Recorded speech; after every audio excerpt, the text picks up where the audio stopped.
everyone. Thanks for dropping by today and listening to the podcast. This is Pastor Danny, and this is Elisha's Bears. Thanks again for the follow and for listening. We are entering and are in Black History Month, and I'm very excited to have Dr. Derek Alderman with us today. He is Chancellor's Professor and former department head in the University of Tennessee, Knoxville, Department of Geography and Sustainability. Derek, did I get all that right? You sure did. Thank you. I'm just really excited, especially about the timing of things with this emphasis on Black History Month. I'm just intrigued about this subject that you've really dedicated your research to on the intersection of geography and racial equality. So let's start off with this. What is the intersection of geography with racial equality? And really, on a personal note, what was the spark or influence that led you into this field of study? Well, the spark for me to get into geography came from having a great first geography teacher in college who stressed to me the importance of working with communities, serving communities, to thinking very critically about my region, which was the Southeast. I'm originally from the South. Most people can pick that up by listening to my accent. And I had always been intrigued by the history of the region and also intrigued, but also bothered by the history of race relations within the South. And geography gave me a great platform for understanding how those relationships or those inequalities work out over space and place. And I think what's really important here is to recognize that race relations and racial inequality doesn't happen on the head of a pin. They happen in locations. And depending on how race relations gets written across space and place, it can limit people's access to resources. It can create hostile, discriminatory environments. And so we can talk about race relations in America in a very broad, abstract level, but until we move down to the geography of individual communities, individual places, locations, spaces, we are not really dealing with people's real lives, and I think a highly grounded way, which is absolutely necessary now. Or people are fighting for their rights on the level of their communities and their neighborhoods. Well, I was noticing on your website that you're focused a lot on the landscapes of public memory, race, and heritage tourism, and I'm looking forward to unpacking that a little bit. But what is memory work and commemorative activism?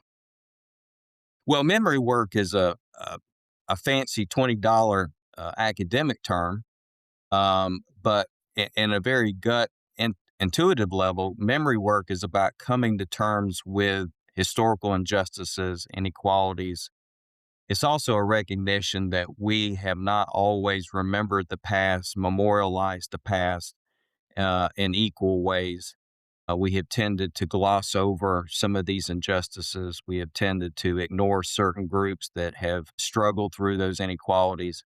And so memory work and commemorative activism is very much about the direct labor of making sure that we come to terms with those histories and legacies, that we create memorials and monuments that direct us to talk about those histories of injustice, and that we try to pay respect and dignity to the harm and the wounds that resulted from that. So it's a sobering exercise, but one that's absolutely necessary for racial reconciliation. Well, along those lines, and again, just some of the reading I've done that you've put forth, and I've lived in a number of places, and I know we all have that have had streets that have been named after Martin Luther King, and I've seen those and really haven't thought a whole lot about how we got those. I was curious, how many states have streets named after Martin Luther King? Have all the states done this? And I know this is a kind of a generalization, but what's been the attitude towards doing this? Well, great question. I mean, I think, all of us see these streets on a day to day basis, and it's very easy not to start asking deeper questions about, well, how did they come to be here where they are, and what issues do they magnify? As of January of this year, we have over 1,000 streets in the United States that are named or designated in some way to honor Dr. King. Those particular streets are found in 42 different states, as well as Washington D.C., as well as Puerto Rico. They are not found in every state in the United States. We tend not to find states, for example, in the northern Great Plains or the northern part of New England that have necessarily renamed a street for King, although they honor King in different ways. And really, what they allow us to get to and what's important is that those streets, even though they seem to occupy a very small physical spot on the landscape, is they're especially powerful indicators. They're indicators of local attitudes. They're indicators of local struggles for equality. And what I mean by that is that, we can have a lot of Martin Luther King holiday initiatives and Black history initiatives that operate at the national, state, regional level. But it's often local decisions that decide whether a street's named for King, where that street will be located. It's often proposals brought by local groups, whether it's Black churches or whether it's local officials or whether it's community activists. And I always like to say that, it's such a powerful local indicator that it's really where ideology hits asphalt. If you really want to know where the country is in a very sort of specific community level in terms of how it feels about civil rights and memory and inclusion, those street names can do you a world of good in terms of understanding where people are. Well, that's the thing because we have a holiday. We observe Martin Luther King Jr. Day. That's one time a year, but I would imagine we're gonna drive these streets and roads about every day, and that's something that's gonna be always present. Maybe from a historical standpoint, when did this get started as far as some of the naming of the streets and maybe a bit of trivia? What was the first town that did that? Well, yeah, thank you for that question. I think you make a fantastic point in the sense that part of the allure of naming streets for Dr. King is it's about creating a permanent day in, day out type of memorial that can extend education about civil rights uh, to city populations in a very intimate way because they see it every day. They drive down those roads. They receive mail from a particular address that may reference King, and that's really the allure of naming streets for Dr. King for many of the communities and activists that have led the effort. Which I might mention are largely African American communities and activists. So it's a very, very much grassroots African American driven movement. But to get back to your other part of your question, the movement to name streets for Dr. King started right after his assassination in 1968. Just a few months after his murder in Memphis, Tennessee, the city of Chicago names what is one of the first, if not the first, street for Dr. King. And what's really important about Chicago is not just that it was one of the first or the first. What was really important about Chicago is that we have out of Chicago emerging a pattern, and it's a pattern that's been repeated across hundreds and hundreds of different communities that have named streets for King. And that pattern is this: that the struggle was not really just about, well, do we want to honor Dr. King? Because remember, in the late 1960s, King is still seen as a highly charged figure. He's much more embraced now, and thankfully so. But the question also was not just whether we want to remember King, but where do we want to remember King? Which street do we want to attach his name to? And that question of where, and I'm a geographer, so I tend to geek out on geography. That question of where has tended to really guide a lot of the debates because communities can pretty much agree, well, we really need to remember Dr. King, but they often get into some pretty heated struggles about, well, which street is it that's going to be identified with King? Is it going to be a street largely within the Black community, or is it going to be a street that transcends racial and economic boundaries? The reason Chicago's so important is that all the way back 1968, Chicago's facing this issue. Do they rename a crosstown expressway for King? Or does Chicago name a major road largely within the Black South Side for King? And Chicago, because of the politics, really had to move towards naming that street within the Black neighborhoods of the South Side. And that pattern of segregating King's memory is the way some activists have seen it, has been repeated across many different cities. So I apologize for the long winded story, but it's a good one. No, not at all, and, going with, the word that you mentioned about how long, I was also curious, about and just by observation, some of the location of the streets named after Dr. King. But is there a minimum length that a street or road has to be, for it to be named after Dr. King, or is it really more related to where do we want this street to be? Well, that's another that's a very interesting question because King's name is identified with roads of varying different lengths. King's name is identified with major thoroughfares. I'm thinking about Tampa, Florida, for example, that have hundreds and hundreds of businesses and residents on them.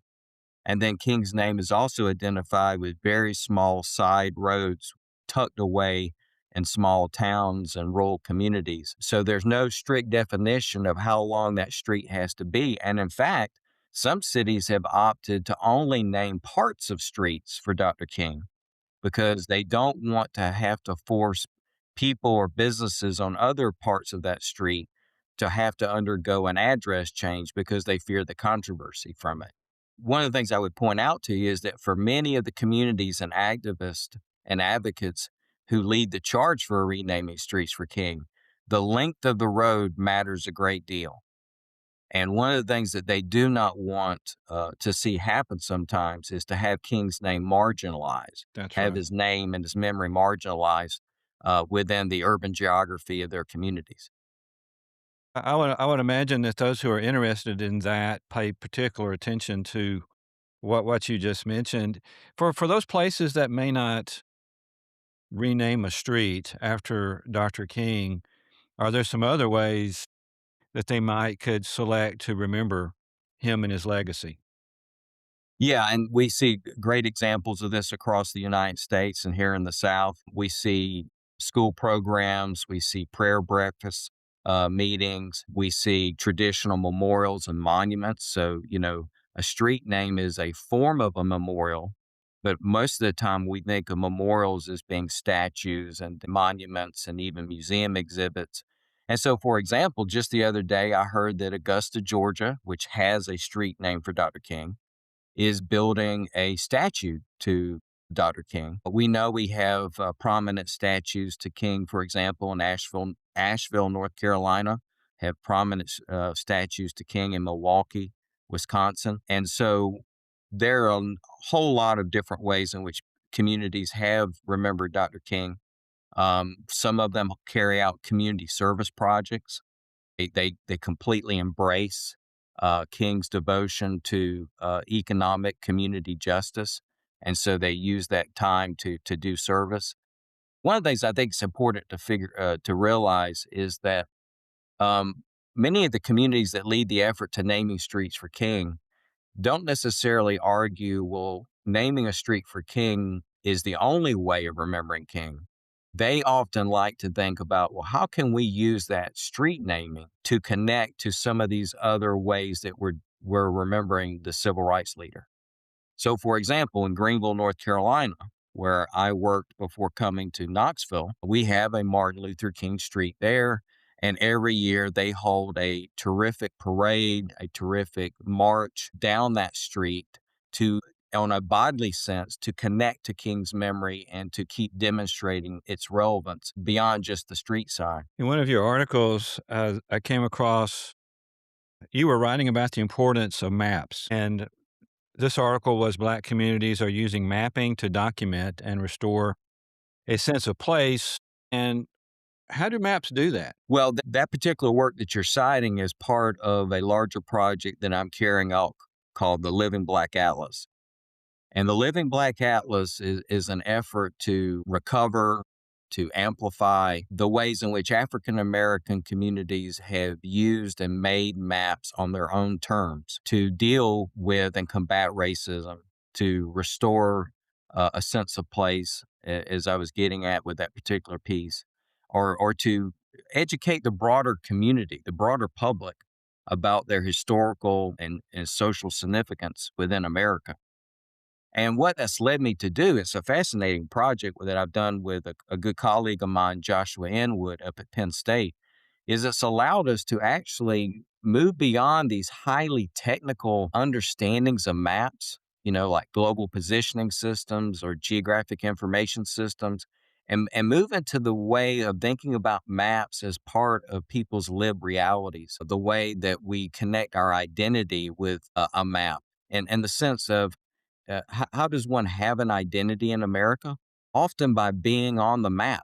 Right. A map is a cultural social text, and African Americans for many, many, many have recognized that, and they have used mapping and other forms of geographic storytelling to tell America a story about their lived experience. So let me give you an example.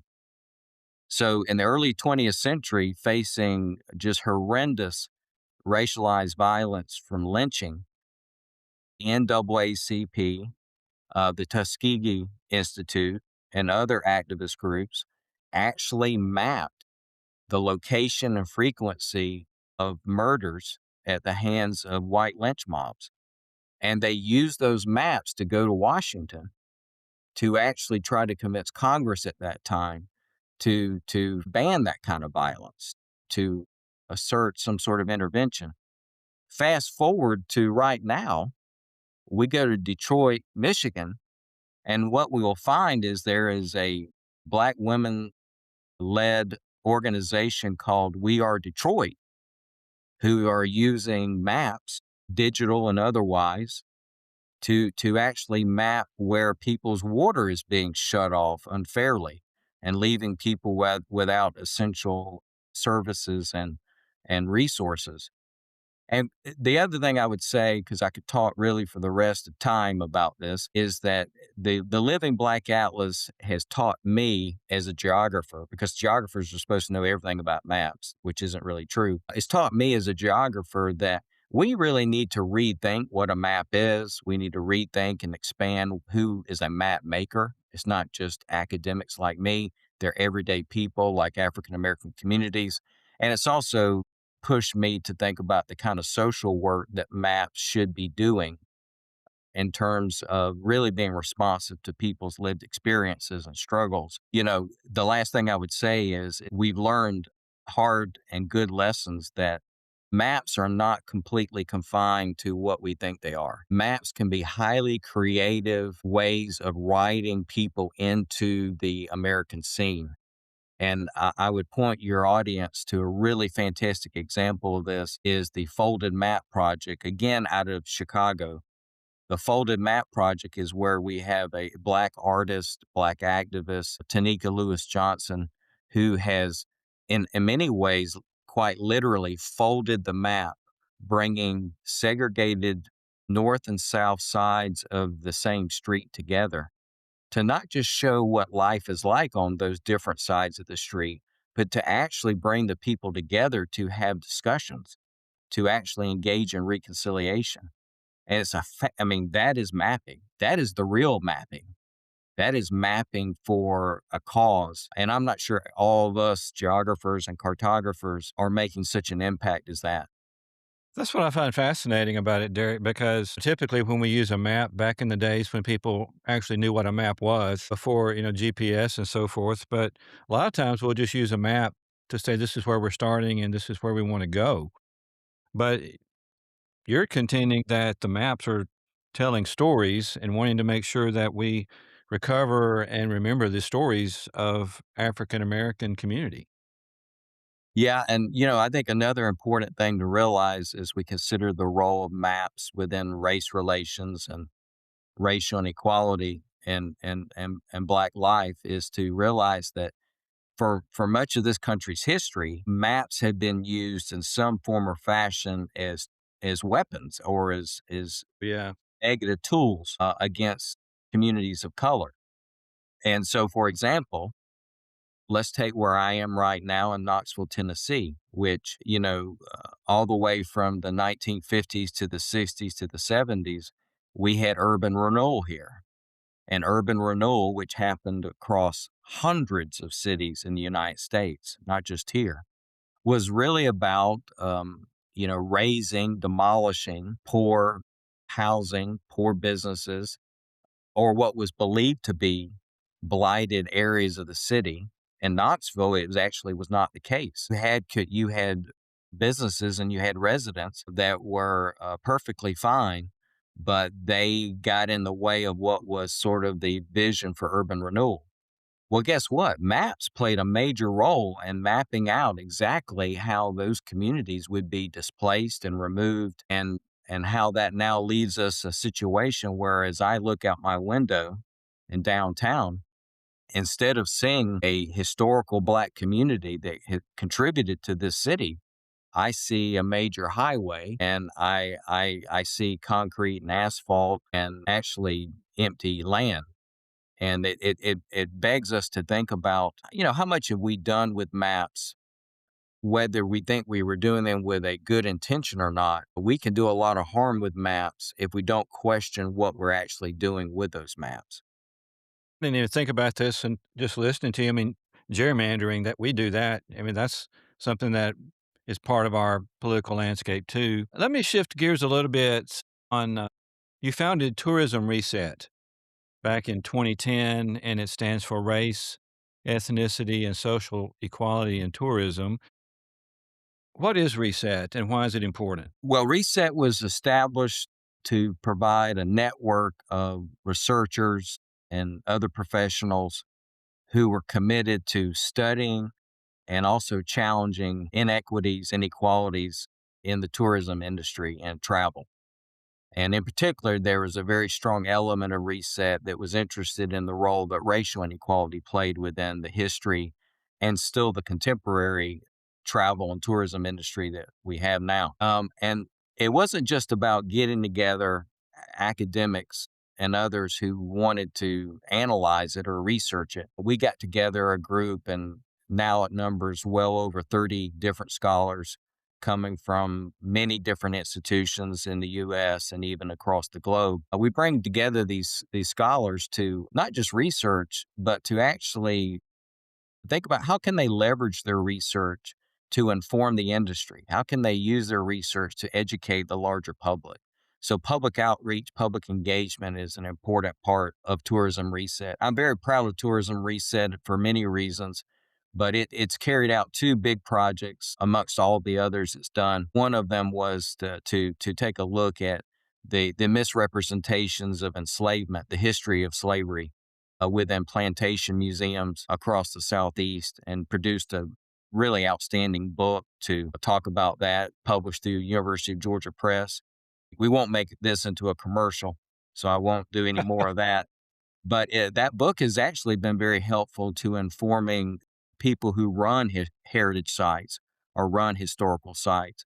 And then the second project we did, which was led by my very, very brilliant colleague, Stephanie Benjamin, and also Alana Dillette, who are the co-directors of Tourism Reset with me.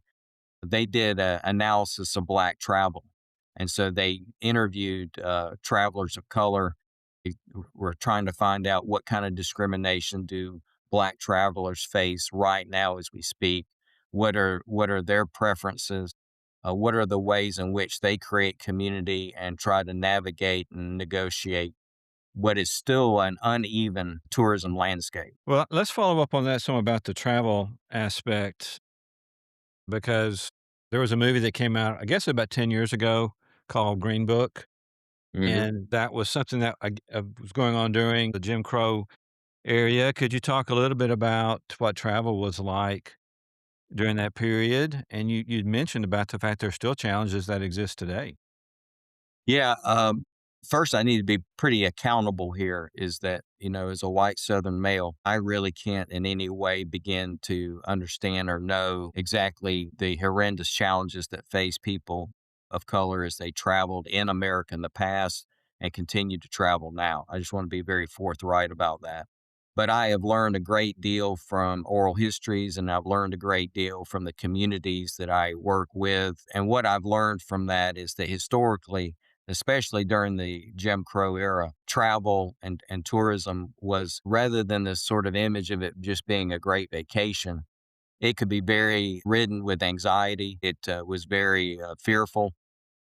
In many cases, it was very dangerous. And so we had Black travelers who, despite those odds, despite those obstacles, were going out and still trying to express their sense of freedom and still trying to, in a way, exert a resistance. Many of the African American folks we interviewed for an oral history project for the Beck Center, which is here in Knoxville, a very distinguished Black heritage advocacy organization and center. When we did those interviews with older Black travelers who traveled during Jim Crow, what we found out was that they didn't just travel because, okay, I need to get to New Orleans. Okay, I need to get to Chicago. Yeah, I mean, there's a very practical side to their traveling, but they also traveled knowing that when they got on the road, they were telling the Jim Crow establishment that Jim Crow style race relations that was trying to segregate and discriminate against them, you're not going to keep me down. This is my right. This is my country, in their words. And this is my right to be able to access that geography, to access those places, to be able to be as full a citizen as I can be.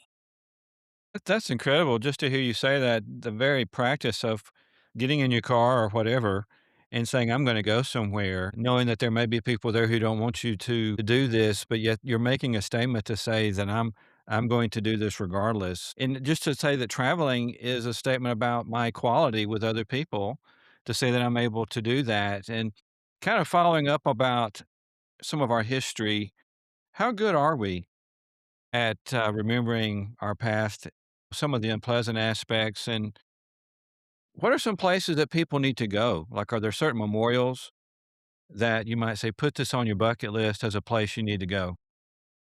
No, I really appreciate that question. I think historically, or over time, we as a nation have struggled to come to terms with and talk about our past, and in a really objective, sober way.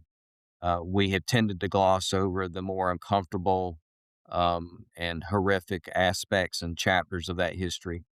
I had a very good colleague of mine. He's now passed away, a sociologist by the name of James Lowell, who wrote a lot of really fantastic books about the lies that history teachers tell, the lies that historical sites in America tell. And what he was getting at by saying there's these telling of lies is he would visit all these historical sites, he would visit the curriculum in our schools, and it wasn't the fact that, okay, someone's got a conspiracy to lie about this part of the past, but it was the idea that they would gloss over these highly charged chapters in American history, or not quite, or sanitize them, or in some cases even romanticize them, which he found very problematic, and rightly so. But I think I would point out is that I'm even more concerned about the way we're unwilling to talk about the realities of the past now.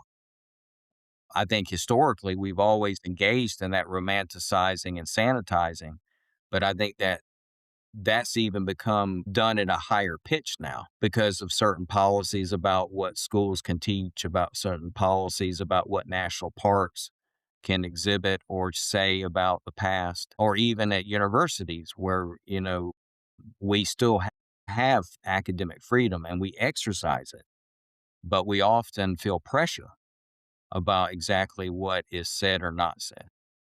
Well, I was talking to you a few days ago about this, and, of course, we moved to Clinton, which is right outside of Knoxville about 6 years ago, and I had never heard of the Clinton 12. I had heard about the Little Rock Nine, but I had not heard about the Clinton 12, and, I was sent a DVD and was able to watch and learn about that, but it made me think about, and you were alluding to this, are people who live in our area, are they aware of the history that's right here in our area? Are we doing a good job, of passing down our history to the next generation? Well, that's the $10,000 question, Danny, and I really appreciate you asking it because, on one hand, I would say that I have a divided opinion about this. Is that I mentioned in my class the Clinton 12, and sometimes there's a clear recognition of that. by students, and they certainly want to hear more. And then there's also a fair number of students that have never heard of the Clinton 12. And frankly, not just the Clinton 12, but many of them not heard the basic sort of facts or the basic themes of the civil rights movement or the broader African American freedom movement or struggle. And then, so there's at the same moment, there's this indications that we are passing on that legacy. And then there are indications that obviously we got a lot of work to do. And I think one of the things to hit back on the theme that you have brought up, and I didn't quite answer your question as fully as I need to, so I apologize, is that, one of the greatest ways that we can now expose ourselves to these histories, particularly our young people, is to actually get them out on the road. So we know that schools are not quite teaching what they really need to. We know that there are institutional pushback about really discussing some of this past in as full and as critical way as possible. I think sometimes there's a great deal of advantage to getting young people out on the road. You want to call it a vacation, call it a vacation. I don't care. You can call it a field trip. But we want to get students visiting these sites where they can actually put their hands on the places in which some of these events took place or some of the places in which those memories are formally memorialized. And you asked the question about, well, where do you go? What are some of the good spots to go? If you think about, for example, the Martin Luther King Jr. Memorial in Washington, D.C. would be a great place to go. Not just because it celebrates King, but if you actually do a deep reading of that site, you can see that there's a very selective way that they talk about King. And they don't necessarily tell the whole story of Dr. King as much as they're celebrating him. Or go down the road to Memphis, Tennessee, where you have the National Civil Rights Museum. And yeah, it's a very comprehensive treatment of the civil rights movement. But what's powerful about that museum, in addition to that treatment, is that just across the street from the museum is Jacqueline Smith, who is a lady who has been spent the last 36, 37 years practically living across the street from that museum on the sidewalk, protesting and advocating for a different vision of Dr. King and a different vision of civil rights tied to housing and economic justice. We could go to Indianola, Mississippi. Many people probably haven't been there, and you I've spent can some visit. time in Mississippi, Derek. I've heard about that. Yeah, All go right, ahead. there you. There you go. Well, Go ahead. well, like there's a Freedom House there, and when you visit that Freedom House, it's not a museum yet, if it ever will be. In fact, it's in pretty rough shape. But by visiting that house, you learn a different chapter of the civil rights history. So, for example, for those who don't know, freedom houses were these individual residents that were set up to house civil rights workers. Sometimes they shared a house with a local family, and sometimes those freedom houses were the organizational hubs where they held meetings to strategize, pushing for voting rights, desegregation, and economic justice issues. But what's interesting about Indianola is that that Freedom House is one of those neglected geographies of the civil rights movement. Many people don't even know these freedom houses ever existed, but they played an essential role to the community organizing and development and mobilization that went on in Mississippi and many other parts of the Deep South. And organizations like SNCC, the Student Nonviolent Coordinating Committee, CORE, Congress on Racial Equality, they were organizations within these communities working side by side at a grassroots level. We often think of civil rights as being orchestrated by Supreme Court decisions, orchestrated by King and these massive nationally publicized marches, and they certainly were. But a lot of civil rights work took place at the local community grassroots level that we unfortunately have tended to forget or tended not to teach as much in school. The final thing I would say about where to go, I think if my son is now grown, so he doesn't travel with me, but if I had a child of a certain age, I would take them to the National Memorial for Peace and Justice in Montgomery, Alabama, which is a very, very sobering representation and discussion of the many murders that happen through lynching. Now, that may not seem at first to be a civil rights site, but it actually can't understand Mhm. civil rights without understanding that story of racialized violence. Or last place, I promise, I told you I'm a geography geek. You go to the Whitney Museum in Southern Louisiana, which it gives you probably some institutions going to be mad with me. It gives you probably the best slave centric narration of antebellum history in America. And it purposely gets you thinking about the Black experience from the beginning leading up to the civil rights movement. Well, speaking of local communities, and I warned you before we got started, I'm a Baptist preacher, and I've been a Baptist pastor and so much familiar with American Baptist. And this podcast is about faith and Baptist and conversations related to that. Martin Luther King was an American Baptist pastor. Could you talk a little bit about the role of that the black church had on the civil rights movement and maybe the influence that it had on Dr. King? And that's an expansive subject. I guess I'm asking just for a few thoughts about that. Yeah. Uh, well, first of all, I mean, the Black church, or really to be more accurate, Black churches, played major roles in the civil rights movement as hubs of organization, leadership, actually providing the very space within which people could assemble and talk about issues and recharge themselves morally, recharge themselves spiritually. In fact, I'm reminded, for example, the very first major campaign, according to many historians, of the civil rights movement was the Montgomery bus boycott. Well, those African Americans who were boycotting riding segregated buses met nightly in many of the local black churches in Montgomery. And so that wasn't the only instance of that, but the black church was part of sort of the lifeblood of the early civil rights movement. And even those parts of the civil rights movement that were not connected directly to the church often could trace a lot of their philosophy and strategy and vision to what was coming out of churches. And on a very individual level for Dr. King, he was highly motivated and committed to a very Christian value on equality, on justice, on love, and his notion of the beloved community, which really probably does not get nearly as much discussion as it needs to get within educational circles. It tends to be treated somewhat vaguely.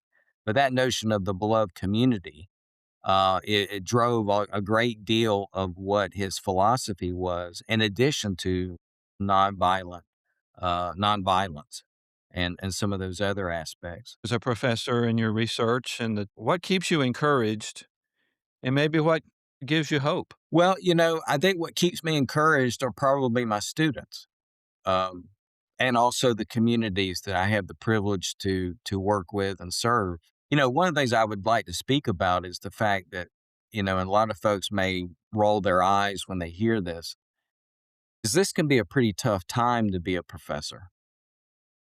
Don't get me wrong. I have tons of privileges and I am the luckiest guy in the world in terms of the job I have.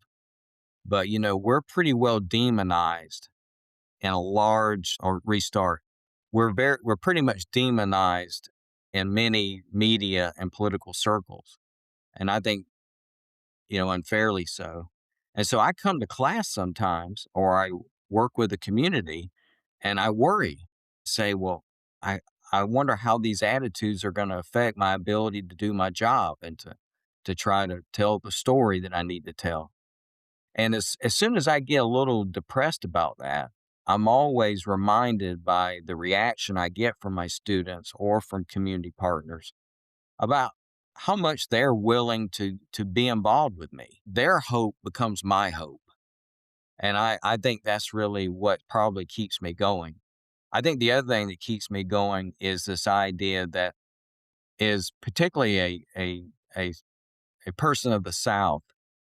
It is absolutely possible for me to love my region, which I do, but still expect it to do better in terms of certain social, economic, cultural issues. And I think, unfortunately, we've fallen into a bit of a trap in this country as of late where we believe that, you know, if you talk about the negative, uncomfortable chapters of American history or Southern history, you're somehow not committed to the country or to your region. And I completely disagree with that. I think that part of the reason that I do the critical work I do is I believe that my region is capable of creating a different, more just future. And one of the ways I've tried to do that is I've gotten very involved in teacher workshops, teacher education, getting my thoughts and resources out to educators. We held a National Endowment for Humanities workshop back in 2022. Had fantastic teachers from all over the country come to Knoxville to learn about the role of travel and tourism and mobility and transportation and the Black freedom struggle. And I consider that one of the best moments of my career, not because somehow I did some fantastic work and taught some teachers. They taught me. They told me what it was like being in a classroom, what their needs were. And it helped me actually realize that I'm not going to do any good unless I get my work out to bigger publics, bigger audiences, and to the people who really are asking for it. I've been looking forward to this for a while, Derek, and I really appreciate being able to talk this way and for our listeners as well. But for those who want to know more about you or the work that you've been doing, where might they go to find that? Well, you can visit the University of Tennessee Knoxville web pages, which has the page to the Department of Geography and Sustainability. This is really going to sound pretty geeky. Sounds like Kirk Cinetti of the Indiana football team. You can Google me. That's it. Yeah, yeah, you can Google me. I'm on Google Scholar, which gives you a complete list of all my publications. If folks who are listening need a sleep aid, you have trouble sleeping, that's where you can access a nice sleep aid. No, that's some of my sermons, Derek. That's what we use for sleep aids there.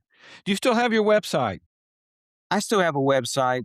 Yeah, DerekAlderman.com, I guess is what it's called. I'm not sure. That's it. Yeah.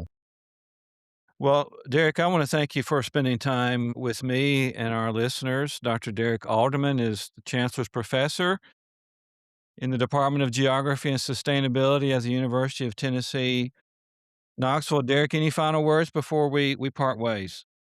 Well, first of all, Dan, I just want to say I appreciate you reaching out to me. This has been very enjoyable. I hope I've learned a great deal. I hope everyone, enjoys what our discussion has amounted to. So thank you. Well, we have been listening to Derek Alderman, and until next time, thanks for listening.